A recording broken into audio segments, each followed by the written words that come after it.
combat bi Balla seetlu nañ ko voilà ces 6 derniers mois déjà l'avocat Juan Bara Blanco qui est entré dans la danse voilà mu apporter aussi beaucoup de visibilité le combat de Pastef surtout si dossier judiciaire mais aussi dañoo gis ne aussi le président Ousmane Sonko dafay def aussi beaucoup de communication aussi au niveau international soit c'est par écrit si médias internationaux et qu'est-ce qui justifie aussi cette posture récente de Pastef? Parce que justement, benn moment, il y a eu des événements malheureux qui se sont créés dans ce pays. Et ça demande que nous ayons une communication au niveau international. C'est une nécessité. Et c'est ça qui explique que... Et puis, on n'a jamais refusé de parler avec les chaînes étrangères. Finalement, vous avez compris que le Sénégal n'est pas détaché du reste du monde. Ça, on l'a toujours compris. Mais Ousmane Sonko retourne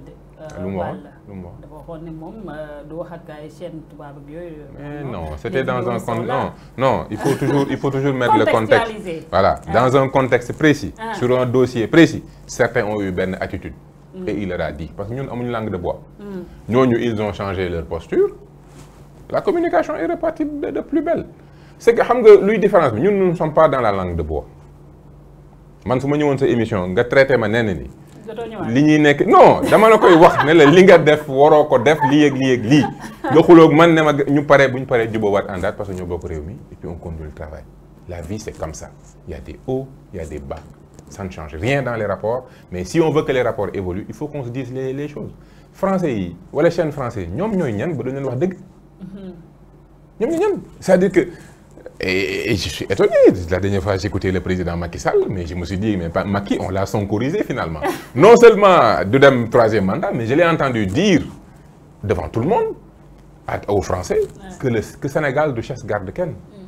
Que le Sénégal n'y a pas chasser. Mais c'est bien. C'est ce qu'on aurait aimé entendre depuis le début. C'est ce qu'on aimait. Mais c'est bien. Ça, c'est le discours qu'il doit avoir. Parce qu'il doit comprendre que nous, les gens qui nous, les gens courtisés. Sénégal, les gens non, nous, Sénégal, les gens non, je ne parle pas de Pastef. Je parle du Sénégal. Nous, nous sortent sur le marché, sortent sur nos travaux. Donc, France doit compétir.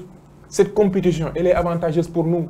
Vous faites que les Chinois peuvent nous proposer mieux, plus. Nous devons former les Sénégalais, nous devons faire la technologie. Pourquoi nous le faisons français? C'est ce qu'on aime entendre. Et ça, quand il le fait, on applaudit. C'est vrai. Pastef, problème de communication, voilà, aussi au sein de votre parti. Birame Souleye, le cas Birame Souleye, finalement, procureur Tekolinga Hanemonek, mandat de dépôt, surtout suite à ces propos, il y a technoco-syndrome de président de la République Macky Sall, Nyambas Wale si ki nga xamné mo nek le président bu réew Côte d'Ivoire Alassane Dramane Ouattara. Vous au niveau de Pastef, bonne appréciation ngeen def par rapport à cette sortie malheureuse voilà de votre frère de parti Balla? Effectivement, c'est mon frère et vous savez dans la vie tout le monde fait des erreurs. Et nit dina def. Ah non, personne n'est parfait. Un grand homme comme ça, voilà, comme Birame Souleye. Mais justement... Le débat de Born-Fontaine, voilà, ça peut-être... Non, je te laisse l'appréciation des débats de Born-Fontaine. Moi, ce que je dis, non, il y a quoi, je te laisse cette appréciation. C'est pas mon propos. Ce que je dis, c'est que Defne erreur. Et Liwanene Defne erreur, et que justement, c'est un grand homme. C'est les grands hommes qui s'excusent.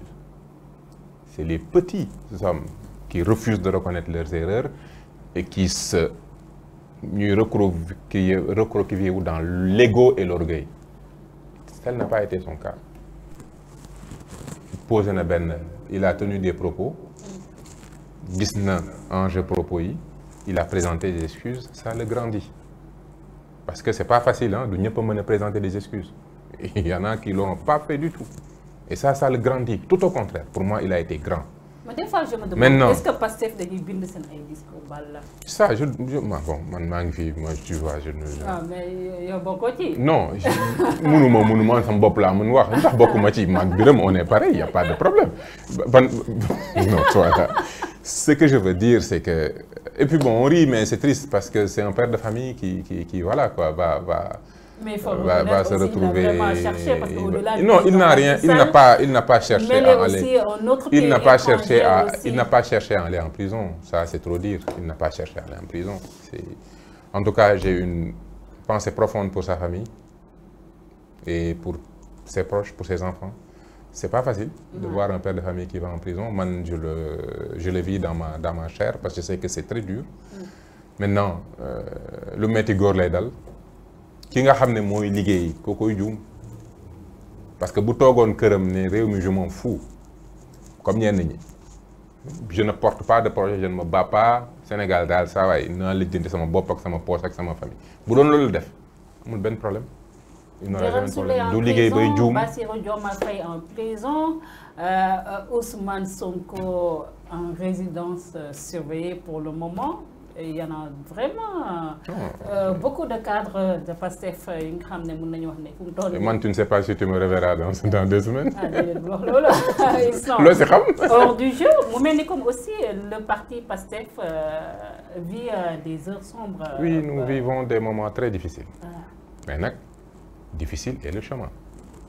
Xam nga le fer soo bëggee mu nekk benn produit il faut le battre. Da nga koy tàngal da nga koy dóor le fer. C'est en forgeant le fer qu'il devient ce qu'il est.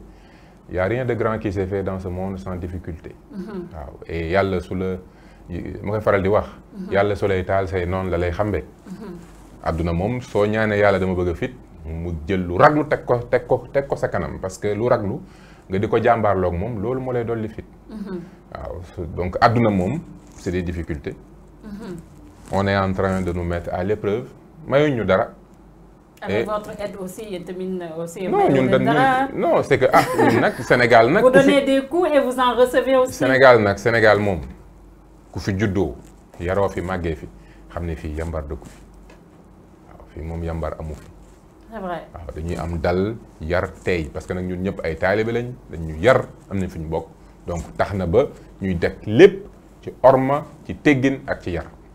mais nag mbuqat amu fi Je pense qu'on a terminé, on a fait le tour voilà, des questions qui ont occupé l'actualité politique. Fait qu'il y a une question peut-être que nous discuter ici, voilà, nous avons l'opportunité aussi. À part ça, ça a été un plaisir de vous recevoir. Moussa Balla Fofana. Le plaisir est vraiment partagé. Je pense qu'on a fait le tour. Hein. Tout ce que je vais dire, moi, féliciter-le à chaque fois. J'aime bien venir discuter avec toi parce que je sais que dans mon maïdara. Et ça nous permet d'aborder toutes les questions. Et j'apprécie, malgré ce que beaucoup de gens disent, moi j'aime venir ici parce que je sais que je vais être éprouvé. Et ça c'est très bien. Moi, j'aime pas quand c'est facile. Il faut leur dire que moi, c'est la il faut aussi que vous...